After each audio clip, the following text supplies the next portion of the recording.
বিশ্বকাপের আগে একই অবস্থা, জিম্বাবুয়ের কাছেই কিনা শেষ পর্যন্ত গেল নাক কাটা।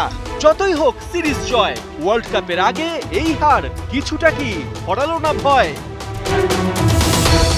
সিরিজ জয় আগেই হয়েছে, হওয়াটাই স্বাভাবিক, কিন্তু তাই বলে বিশ্বকাপে কোয়ালিফাই করতে না পারা দলটার কাছে হারাতে হবে দিক। বারবার আশা জাগিয়েও হতাশ হওয়া সিকান্দার রাজারা অবশেষে জয় পেলেন শেষ টি-20-তে। বাংলাদেশ দলের আসল চিত্র বেরিয়ে এলো ৮ উইকেটে হেরে। মিরপুরে টস হেরে ব্যাটিংয়ে বাংলাদেশ, দলে ৩ পরিবর্তন, তাসকিন, তানজিম সাকিব আর তানভীর বিশ্রামে। পরিবর্তে রিয়াদ, শেখ মেহেদী আর সাইফুদ্দিন ফেরেন একাদশে। তবে শুরুতেই হোঁচট, দ্বিতীয় ওভারে আউট তানজিদ তামিম, 2 রানে ওকে ফেরান মুজারাবানি। পরের ওভারে আউট সৌম্য সরকার, ব্রায়ান বেনেটের বলে 7 রানে আউট এই ওপেনার।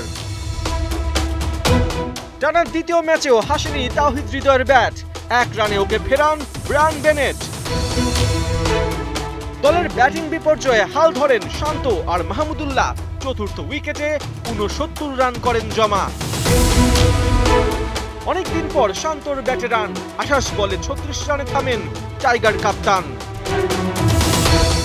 অবশ্য অন্য প্রান্তে অটল ছিলেন মাহমুদুল্লাহ, নেন দলকে এগিয়ে নেয়ার দায়িত্ব।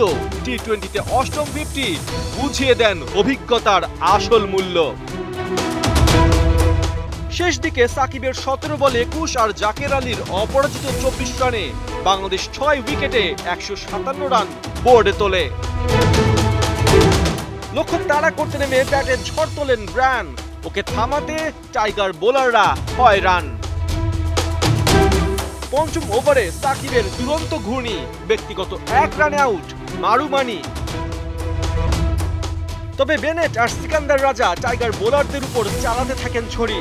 দ্বিতীয় উইকেটে ওদের 75 রানের জুটি।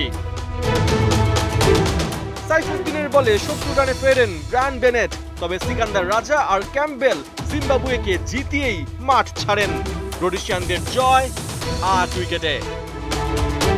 পার্থ বণিক, ৭১।